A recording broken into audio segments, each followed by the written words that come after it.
Good evening to everyone present here tonight. My name is Brian, and I'll be your host for tonight. On behalf of the JPO family, we'd like to extend a warm welcome to everyone tuning in for tonight's broadcast. We hope that everyone is doing well and staying safe indoors. A friendly reminder to maintain good hygiene at all times and maintain social distancing when heading out. As we'd like to continue improving your experience with us, please help us achieve this by completing the poll that will be published during this broadcast. To anyone who is interested in sharing tonight's broadcast, a live feed is being shared on the JPO YouTube channel. If you have any questions that you'd like to ask, please feel free to type them out in the Q&A section down below. For those of you joining us from YouTube, please type your questions down in the live chat down below. A recording of the webinar will also be uploaded onto the YouTube channel. Tonight's seminar features Mr. Kyle Horch, with his topic being the experiences of a Metropolitan freelance musician. Kyle Horch studied at the Northwestern University in Chicago, where he obtained his bachelor's and master's in music. During his time there, he learned under Frederick Hemke. He was awarded with a BP North American Scholarship from 1986 to 1987 to pursue his postgraduate studies at GSMD in London, where he learned under Stephen Trier. As a student and young professional musician, he won prizes in numerous competitions in Britain, Europe, and the USA. Since making his London debut in 1989 on the Park Lane Group series, he has performed as a soloist at the Queen Elizabeth Hall, the Purcell Room, the British and World Saxophone Congresses, as well as many other venues in Britain and abroad. He has made several critically acclaimed recordings as a featured artist, one of which would be the Chamber Sax, which was awarded with 5 stars in the BBC Music magazine, as well as the Anglo-Sax recording, which was featured in Clarinet Classics in 2003, which was reviewed by the American Record Guide. Returning to chamber music, Kyle also formed his own ensemble to record Flotilla in 2009.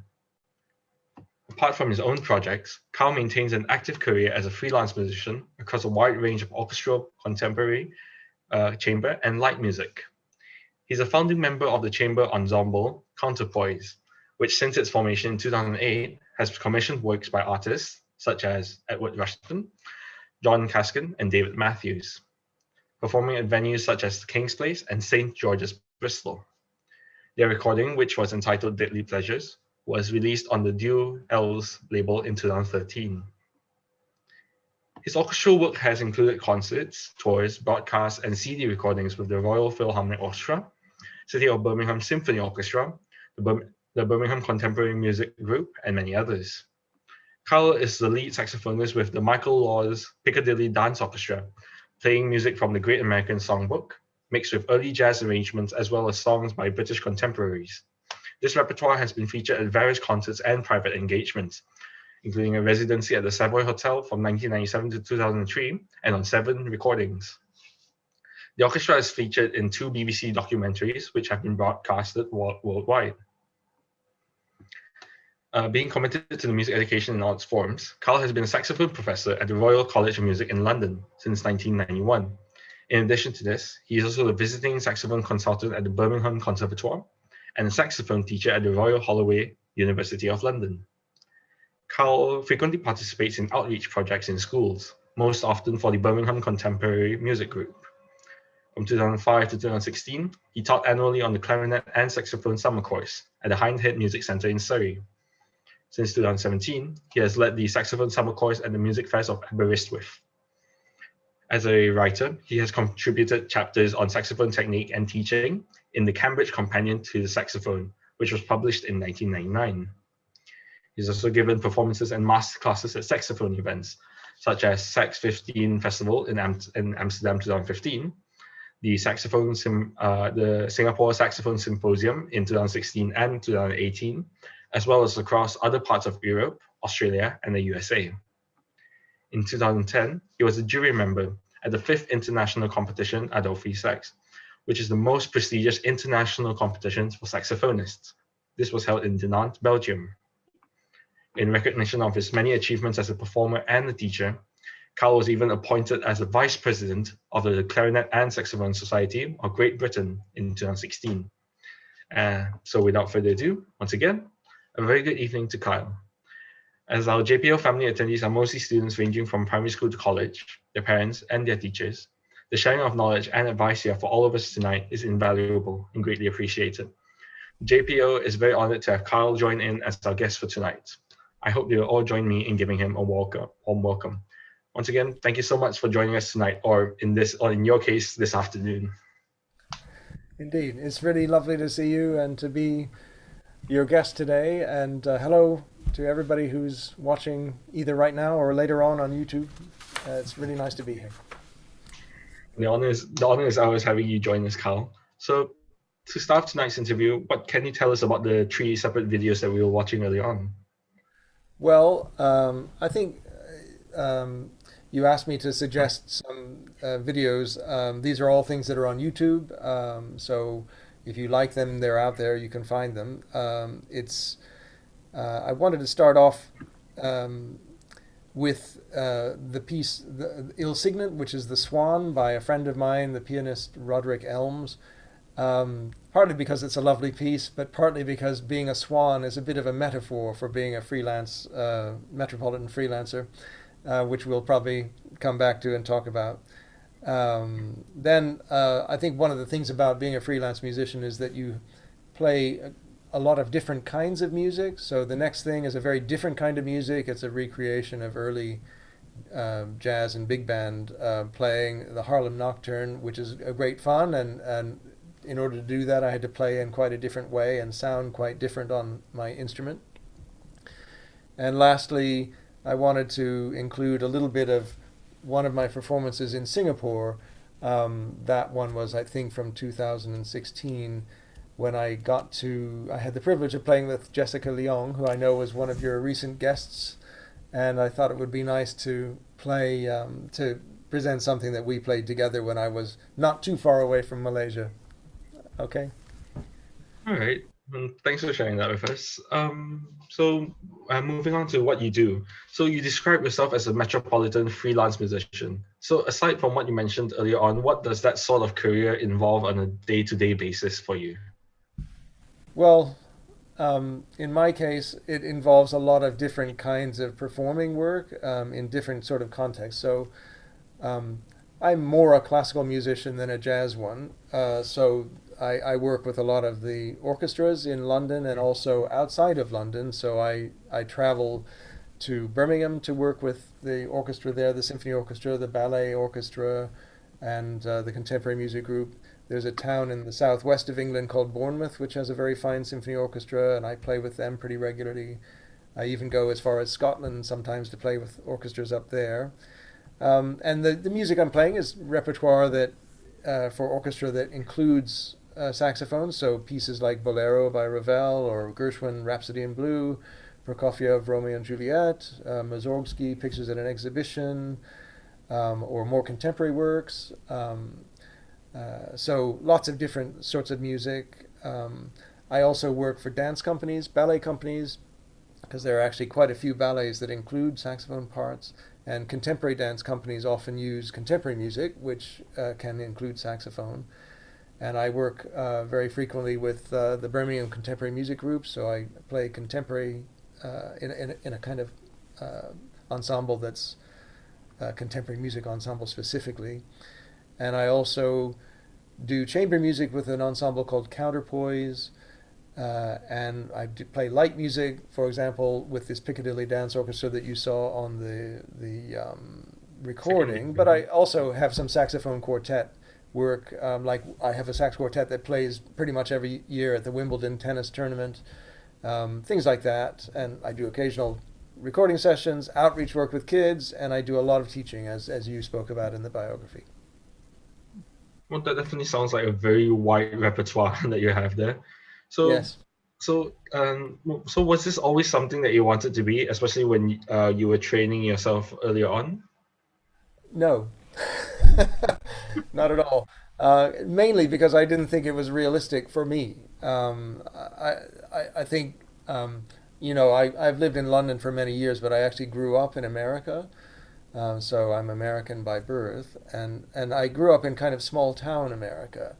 And so being a freelance musician was something that never even really occurred to me because I didn't ever meet any freelance musicians. I wasn't from a big city myself, and I tended to think of what a musician was kind of to be a music teacher, and a really good musician might be a music teacher at a university or something like that. Or you would be a member of a symphony orchestra, but since I played the saxophone, it was unlikely that that would ever happen to me. Um, so when I was younger, I was just interested in music. My father was a school band director. I played in the school band. I went to university, and I was hoping to become a kind of American university professor, basically, probably in another small town somewhere, and just kind of do my teaching and do little concerts that I would create myself. But just by accident, I fell into this opportunity to study in London. And also, I had studied in Chicago, and these were really eye-opening experiences for me. You know, that there was such a thing as a big city, and that particularly in London, there is a lot of work for people who don't have specific jobs. You know, musicians that move around from orchestra to orchestra, and they'll sometimes play in the musicals, and sometimes play in recording sessions, and so it's a something that only occurred to me as I got older, and then I just kind of fell into it. And so yeah, it's a really unplanned thing. It's a really unplanned thing, and for me, a lucky thing. And I think I've enjoyed it, and I still continue to enjoy it. And but it wasn't something I ever thought I would have the chance to do when I was a teenager, for example. So I didn't even really consider it. Well, it's definitely good to hear that you're still enjoying everything that you're doing. So yeah. How about the experiences of during your freelance career? What have been the advantages and the drawbacks that you've experienced so far? Well, I think the advantages of it are that it's just interesting. I think, and it's really nice. Been really nice for me to be able to work with a large pool of other musicians, and to, you know, I'm a saxophone player, and saxophone players tend to live a different kind of life to maybe other sorts of musicians, and they tend to play a lot with other saxophone players, and there's a kind of little saxophone world that exists, and there's nothing wrong with that, but it's sort of having ended up in a big city like London and being able to work also with other string players, with other woodwind players, with singers, with other types of musicians on a regular basis has been really enriching, I think, for me. Um, the kind of varied diet of repertoire from music that's very serious, pieces like the Berg Violin Concerto or the opera Billy Budd by Benjamin Britten, to lighter music like the pieces that you heard on that video. I would say all of those pieces are more toward the lighter end of classical music, to almost silly music, you know, which we play in the Piccadilly Dance Orchestra. You know, that's been really a nice thing to be able to do. Um, I think it also has given me the chance to play a lot of different instruments. So I play all of the saxophones, from soprano to baritone. I also play a bit of clarinet. Um, and because I'm moving from place to place, you know, I'll do a few days with this group, a few days with that group. I'll teach. You know, I'm going from place to place. It keeps life interesting. It means that you know, in music, like in every business, there's a certain amount of politics that goes on all the time. And I can avoid most of that because I'm moving, and which can be a good thing sometimes. So there are a lot of advantages to doing that. The disadvantages, I think, to being a freelancer are just that it's a rather insecure way of earning earning your living, and I have no idea what I'll be doing in 6 months' time, really. And I presume that I'll be doing music somehow, and I'll be earning a living, but there is that kind of worry aspect about being a freelancer.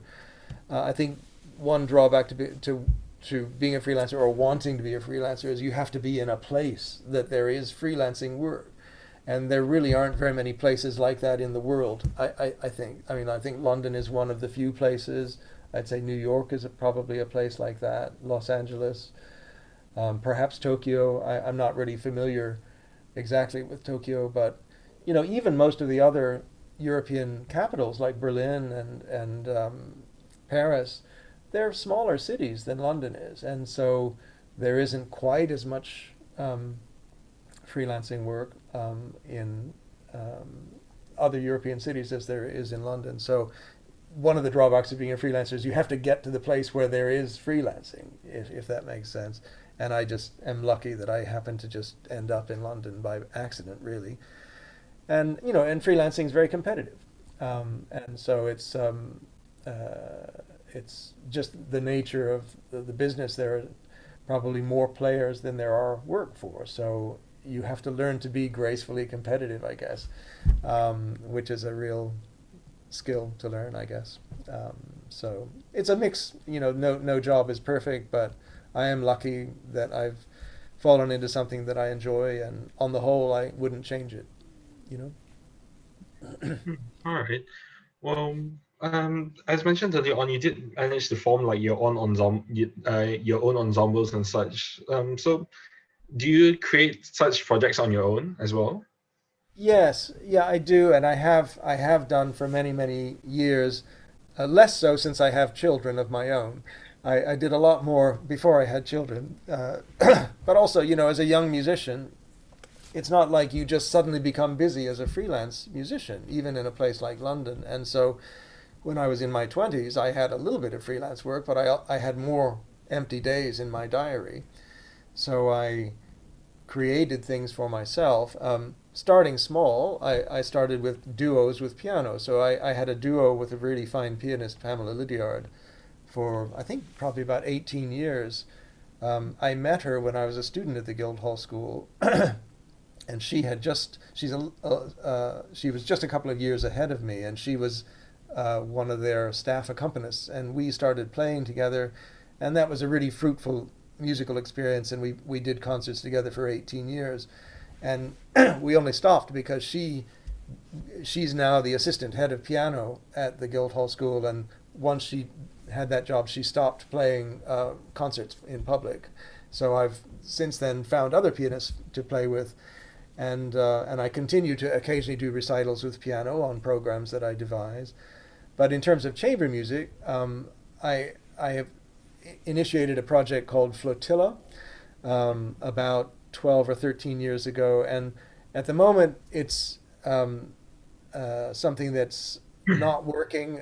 We stopped at about 2016, but I'm hoping to come back to it in the next couple of years. Um, and the idea of that was to create a different kind of ensemble for saxophones. It was the typical chamber music ensemble that saxophone players play in is a saxophone quartet. And in a way, Flotilla is a saxophone quartet. There are four saxophone players in it. But it also, one of the players is a very fine pianist as well. So we can form the group into kind of a sort of saxophone version of a piano quartet. So you have a piano or synthesizer and three saxophones, kind of like with a proper piano quartet, you'd have a piano and three string players. And it was a way of initiating new kinds of chamber music for saxophone, commissioning some new works, recording some works that had been overlooked before, and I have felt that that was something that was really something I really wanted to do. So yes, those are the kind of things that I've kind of initiated, and in the future, I'm going to be basically trying to record as much of that music as I can before I finish my career, and feel like I've kind of wrapped those things up. All right. Well, definitely. The flotilla ensemble definitely sounds like an interesting career path. So yeah, like an interesting idea there. So yeah, hopefully it gets better in the coming years. Then, Yes. how about One other, if I can just say one other thing about Flotilla that interested me was it was partly the kind of wanting to work with my friends and try a different kind of chamber music, but it was also I had this idea I wanted to theme the programs around a concept that was about music that echoed and music that had an aspect of kind of a memorial or a looking back to the past kind of element. So it was sometimes transcriptions of early music, sometimes contemporary music that had a connection to early music. And for me, I've always felt as a saxophone player that I've wanted to, in my own projects, go beyond just saying, hello, I'm a saxophone player and this is music for saxophone. I wanted to reach people on some sort of more normal emotional level, the way other musicians do, the way a piano quartet programs is to do with bringing pieces together that feel right together. It's not about saying, hello, I'm a violinist and this is the violin. Or do you understand? And I feel like with that group also, it had a very definite flavor of repertoire, which was something that I felt very close to at the time. That's for sure. Sorry to interrupt, but I just thought I'd finish that. No, it's all right. It definitely provides more perspective on it. So yeah, thanks for sharing all that with us. So being a freelance musician for so many years now, so what do you feel? What do you think it takes to be a successful freelance musician? Okay, so this is the bit that's related to that first piece on the video where you saw all those pictures of swans, and I think that to be a successful freelancer, you have to be like a swan. In other words, you know how swans are. They're very graceful on the surface, and they seem very calm, and then underneath they're paddling furiously. Right? The feet are going like this, and that's the way it is to be a freelance musician. You try to go through and take each day calmly and do the things you need to do that day, play the things you need to play, but you have to work really hard underneath, practicing a lot, preparing for the next thing, getting from place to place, traveling here and there, and it's a very busy life. And I think so it takes being able to cope with that, really, and to have a very good work ethic and a very high standard for yourself about how you play. I think all those things are really necessary to be a successful freelance musician. Other things, I think it's really important to be a pretty good sight reader, but it's also important, a lot of people think it's about sight reading, but it's actually, for me anyway, it's about preparing. It's about asking for the music in advance and actually making sure that you've got it ready and not turning up and trying to learn it on the spot unless you really have to do that, I would say another thing it takes is luck to be successful, kind of being the right person at the right time. In my case, as a saxophone player, one thing that it really requires is clarinet players thinking that I'm good. Because it's really principal clarinet players that decide who plays saxophone with an orchestra. Okay? So for me to work with orchestras, the principal clarinetists of those orchestras need to think that I am the person they want to have sitting down the line from them. So I have become busier and busier in my career as more and more clarinet players have thought, okay, this guy plays in a good way. We would like to have him play with our orchestra. So that's and then you get added, because orchestras work with lists. They have their normal members, but then they all have an orchestral manager that books extra players. And they all have a list for every instrument of which players they would telephone or send an email to book for this concert where they need extra players. And each section leader decides who's on the list for those engagements. And so the principal clarinet player, usually talking to the other clarinet players also, will decide who's going to be on the saxophone list. And then they tell the orchestral manager, oh, book this person or book that person. So it requires you to know these people bit by bit and for them to think you're a good player and maybe like you as a person, I guess. I think to be a successful freelancer, you have to be really versatile. You have to be able to play lots of different kinds of music, lots of different styles of music.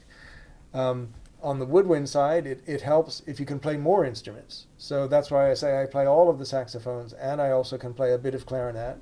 I wouldn't say I'm a great clarinet player, but I'm okay and can do some work on that.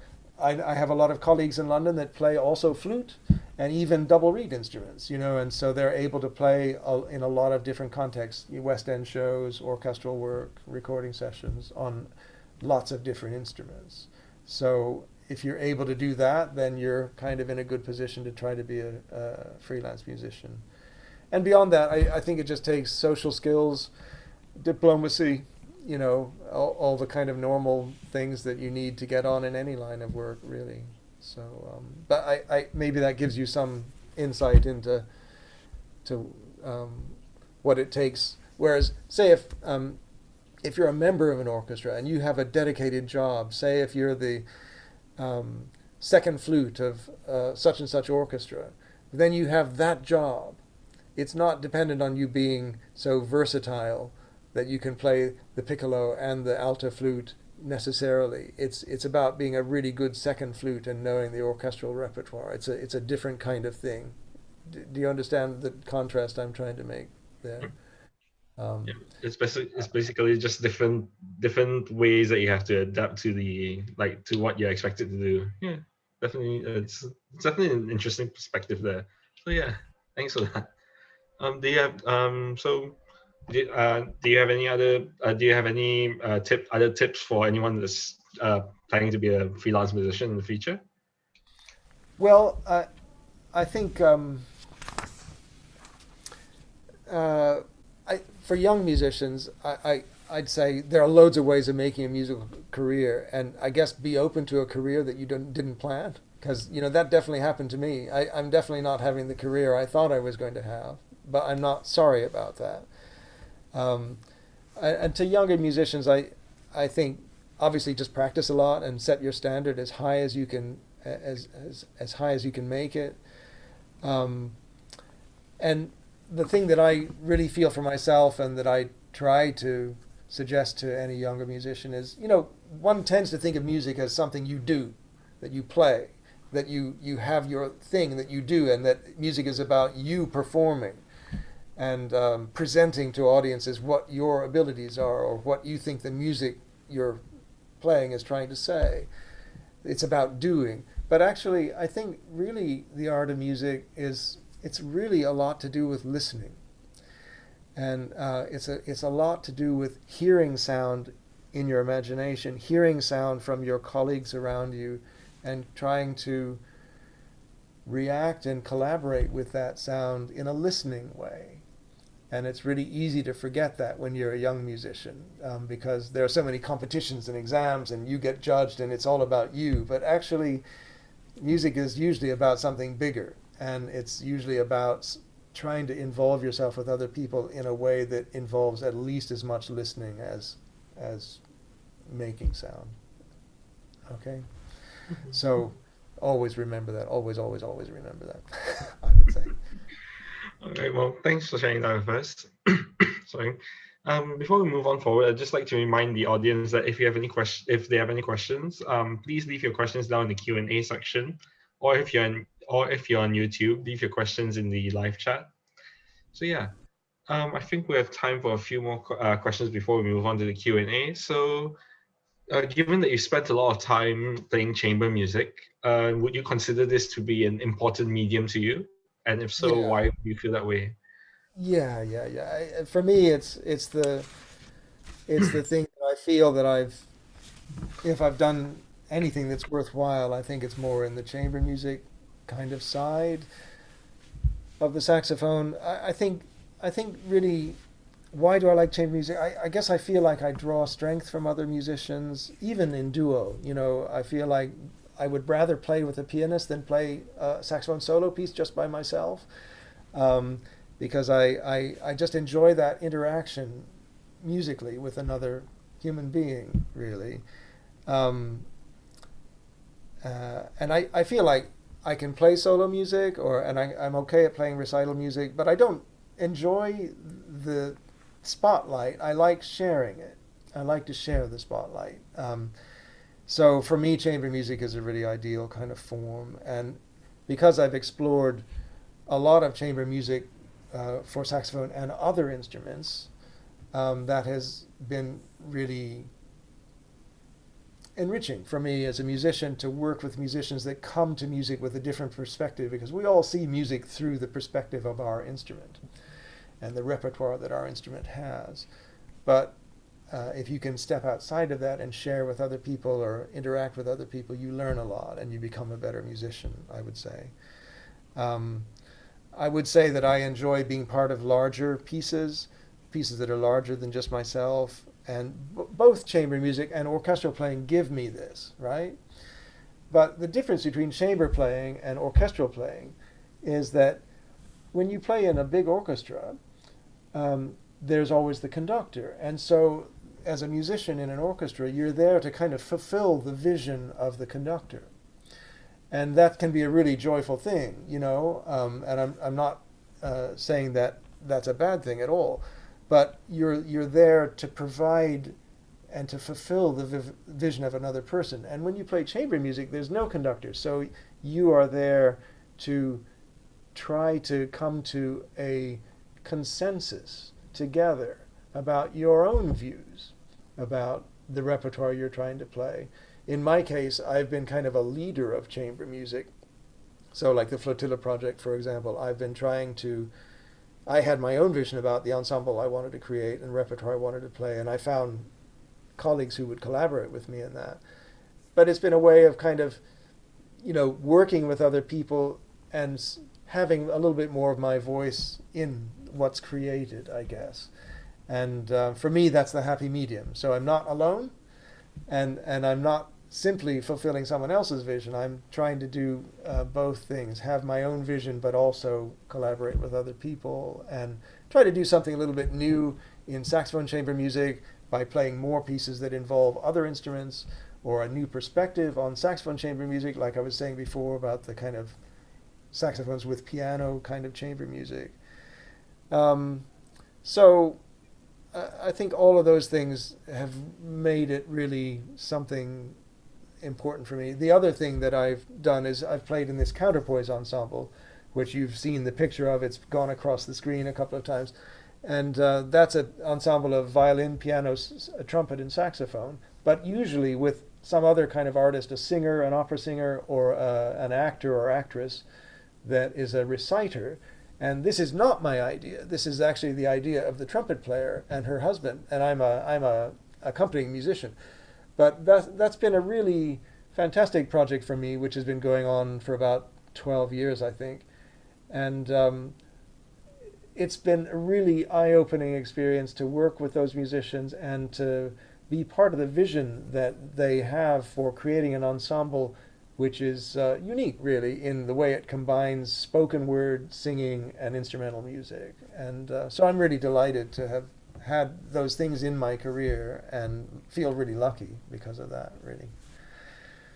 Well, thanks for sharing that with us. It definitely sounds like it definitely sounds like you found your place in chamber music. So yeah. So I think we have about time for, I think, 2 more questions before we move on to the Q&A. So one that's definitely an important one, considering the fact that everyone in the world is kind of affected by the COVID pandemic, how have you been able to keep working during this time, especially with like jobs not being especially with recitals not exactly being the primary concern for people? Well, yeah, it's been a really difficult time, and a lot of musicians I know are really having a hard time, you know, financially, and also just missing that sense of purpose that having concerts gives you. But in my case, I've been relatively lucky, I think, in that I have continued to teach through Zoom, of course, and I have quite a number of students at the Royal College and at Royal Holloway, and I've been asked to do a couple of online master classes, and so I've been busy doing kind of teaching things, and that's enabled me to keep making some kind of a living, which is good. On the performing side, and more the creative side, I actually did have a couple of performing patches of work during the summer when the virus was less in Europe. I played with Birmingham Contemporary Music Group on a big project in Germany. You may or may not know that there's a 20th century German composer called Karl Heinz Stockhausen, very famous contemporary composer who died a few years ago. but in the late 1960s, early 70s, he wrote a piece called Sternklang, which is kind of translates into English as kind of star sounds. And it's meant to be, even at that time, it was designed to be played in the open air by musicians who are dotted around a park. The Tiergarten in Berlin was where it was originally played. And so this is a perfect piece for the COVID age because you can do it socially distanced. And so the musicians are at a distance from each other, and the audience can stand away from the musicians and be apart from each other. And that was really fun, to have actually a big project because it's a difficult, big piece that needed a lot of rehearsing. So I had a week of doing that, and I've done some recording projects.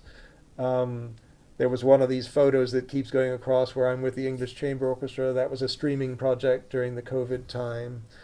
And I did another CD recording with another pair of colleagues, and I'm supposed to be working with Counterpoise doing a recording for streaming of a new piece that was planned to be premiered at the end of this month. So as long as none of us gets ill, we will do that. And so there are a few little things that have kind of kept going, and I'm really grateful for that, really.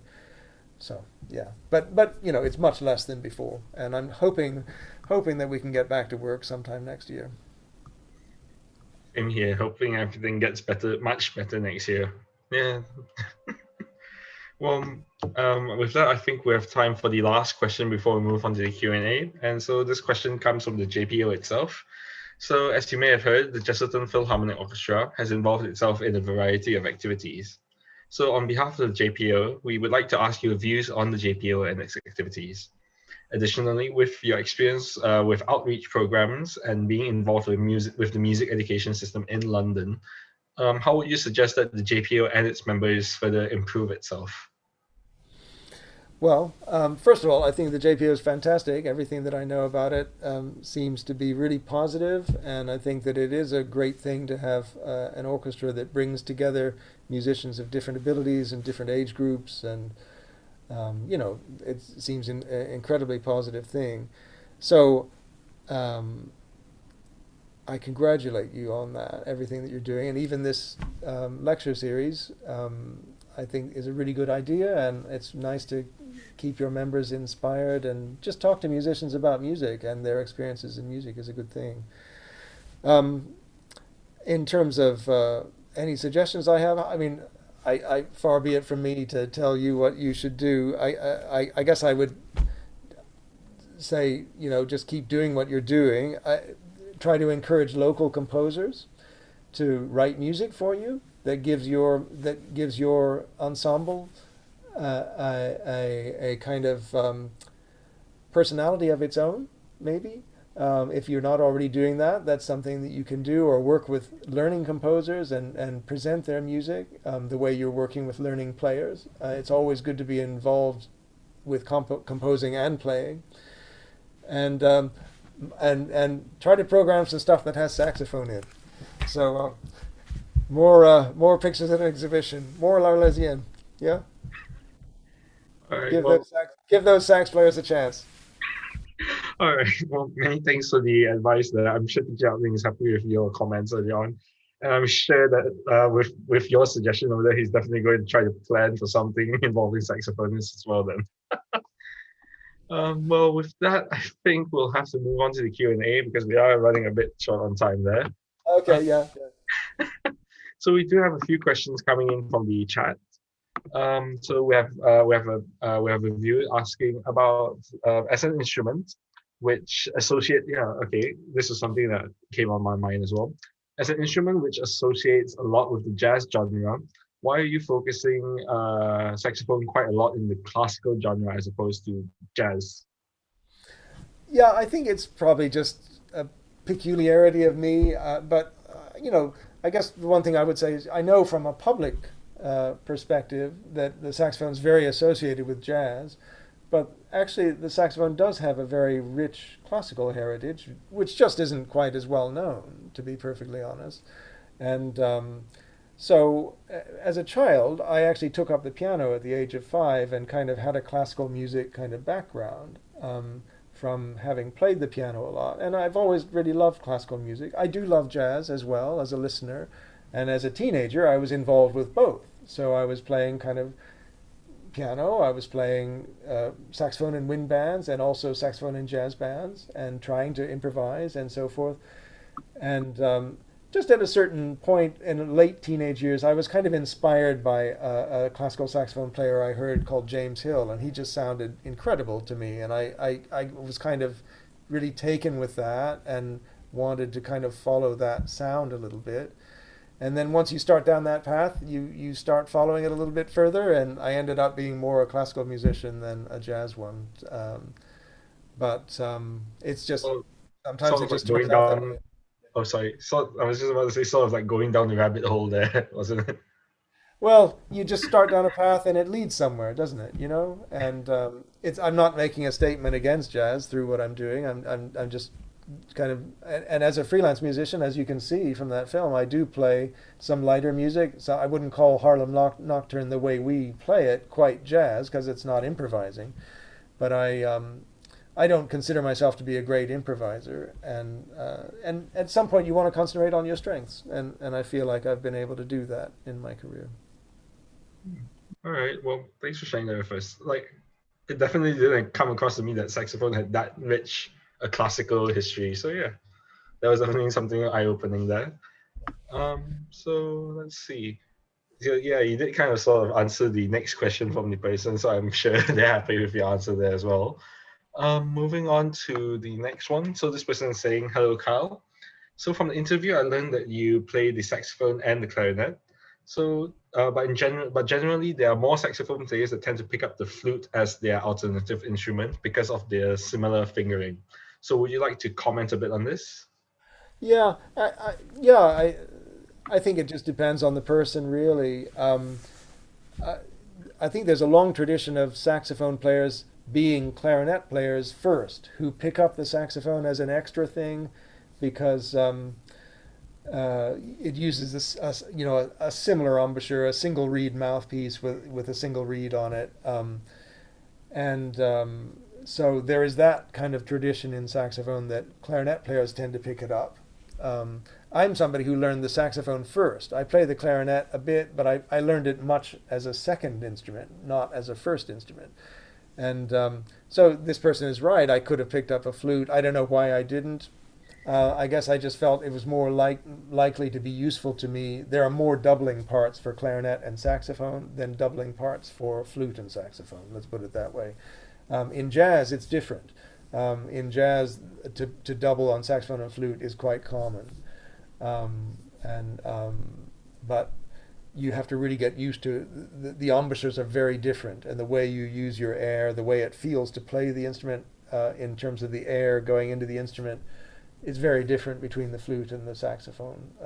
So some people would say yes, the fingering is similar, but the fingering on a clarinet is not that dissimilar either. And they're all woodwind instruments. They're all similar, right? And it just depends on the background you come from, really. Um, I don't know if that answers the question, but yeah, it could go either way.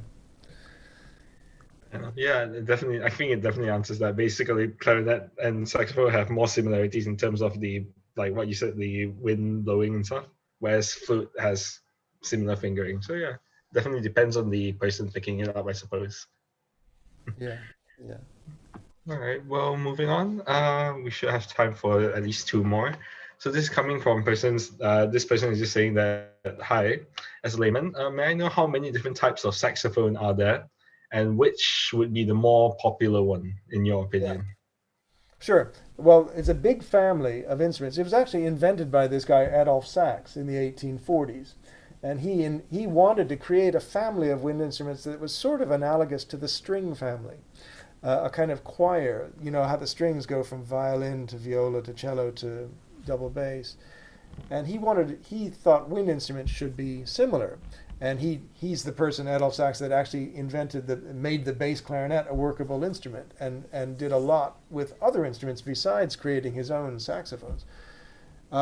But the family that exists is basically a very high saxophone called a sopranino, then a soprano, then the alto, which is the one you heard me playing on the film, then tenor saxophone, which many jazz musicians play, baritone saxophone, and then below that a bass saxophone, and there's even a contrabass saxophone, a gigantic thing, but there are very few of those in existence. You don't very often see those, but basically the main family of instruments goes from sopranino to bass. So that means that there are basically six sizes of saxophone. They're all fingered the same, so any saxophone player, in theory, once you've learned the fingering system of the saxophone, you can play any of the saxophones. And commonly, a professional saxophone player is expected to be able to play all of them. All right. Well, adding on to that, how about you though? How many have you played out of the six? I've played everything except a bass. No, I've even played a bass, but only once or twice. But I own soprano to baritone. Those are the main ones, the ones that are in a saxophone quartet: soprano, alto, tenor, baritone. And of those, I would say the person was asking what's the most popular one. I think for children to learn, it would be the alto. So if you're taking up the saxophone as a beginner, you would generally start on the alto. And popular in terms of the popular audience's imagination about jazz, maybe the tenor saxophone, because many of the really famous jazz saxophone players have played the tenor. People like Sonny Rollins, John Coltrane, Ben Webster, Coleman Hawkins. These guys all played tenor saxophone. So if the person is coming from a jazz angle, they might be more familiar with the tenor. Fair enough. Well, thanks for even sharing a bit more on the history of the saxophone. I'm assuming that the competition that you judged in that was named after the creator of the saxophone. Yes, Adolphe Sax, and it's held in his birthplace town. So Dinant, Belgium, is where Adolphe Sax was born. It's not where he did most of his work. He mostly worked in Brussels and Paris, but he was born in this small town in Belgium called Dinant, which is a beautiful place, I have to say, and they run a really lovely competition there, so yeah. All right. Thanks for sharing that with us then. So I think we have about time for one last question from the audience. So Okay. this person is saying, does one need to be very good in improv and also reading notes in order to be versatile in playing different genres of music? I think you Yeah, kind of answered a bit on your improv there, but yeah. yeah. I mean, to be versatile is to be as good a musician as you can be. It's impossible for any single musician to be perfect at everything. But I would say, obviously, the jazz genre is to be a true jazz musician, you have to be an improviser. For me, I think that's a lifetime's work to be a great improviser. And you can spend your whole life just concentrating on that. Likewise, you can spend your whole life doing classical music and really working from written music. But for me, as a saxophone player, saxophone is this instrument that's kind of goes from one style to another, maybe more than a lot of other instruments do. So definitely be able to read for sure. And if you can improvise a bit too, great. And if you can play different woodwind instruments, great. You're in a decent position then to be employed in lots of different contexts. And as a professional player, that's a good position to be in. All right. Well, oh yeah. Yeah, we still should have enough time for one last one because we do have one coming in from Zoom. Okay. Yeah. It's on the Q&A section. So this person's name is Dave. They are asking what was learning from Henke like. All right. Well, gosh, that's a topic that could last a whole nother session. But well, he was a very good teacher. I would say he was a very charismatic man. Um, and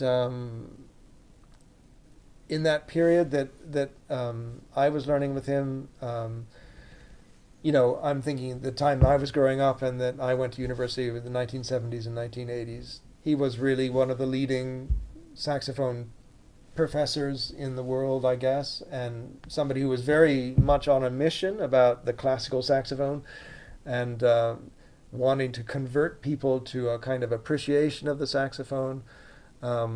So it was interesting to work with somebody who was that passionate, that was that committed to his endeavor. And so I learned a lot from that. I don't think I could ever emulate the kind of force of personality that he had. Uh, I'm just a slightly quieter person, I think, than maybe Fred Hemke was, but he was a great man, and I'm really glad I learned with him. And he was really good at teaching people to sing down an instrument. I think that's the thing that I would say that was most valuable. You know, that he really made the saxophone sing, and that's when wind players do that, that makes them stand out. And he was able to somehow persuade a lot of his students to sing with the saxophone as well. And so I have a lot of respect for him and a lot of good memories. Right. Well, thanks for all the responses, Kyle. So yeah, I think this sort of wraps up the end of the program, I suppose. So sorry everyone, but we are coming to the end of tonight's broadcast. We would like to remind everyone that our JPO family program will be broadcasted twice a week until further notice. So that's every Wednesday and every Sunday, so night or day, depending on where you are, I suppose. So join us next time with our next guest, who will be revealed at a later date. More details on this can be found on our Facebook page. A video recording of tonight's webinar will also be available on the YouTube channel, along with the past webinars and the soon-to-be broadcasted interviews. So feel free to share the Zoom webinar registration link or the JPO YouTube channel and the JPO Facebook page with your friends and family. So for our YouTube audience, if you are enjoying our program, please show your support by pressing the like and subscribe button down below. So yeah, once again, you guys have been an amazing audience, and we hope to see you all again next time. We from the JPO family wishes that everyone stays safe and healthy as we continue to face this crisis together. So with that, I will now be leading the prayer to end tonight's program. So please pray in whatever faith that you believe in regarding the COVID-19 pandemic.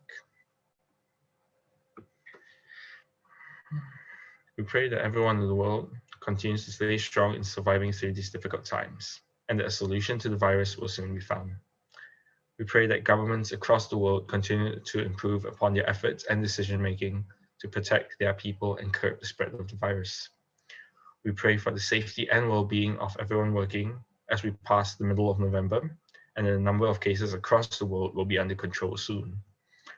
We pray for the continued safety and morale of the frontliners who are risking their lives so that they may continue to provide for those in need. And with that, once again, thank you, Kyle, and good night to everyone, and we hope to see you all again next time. Thank you very much for having me. Thank you very much. See you.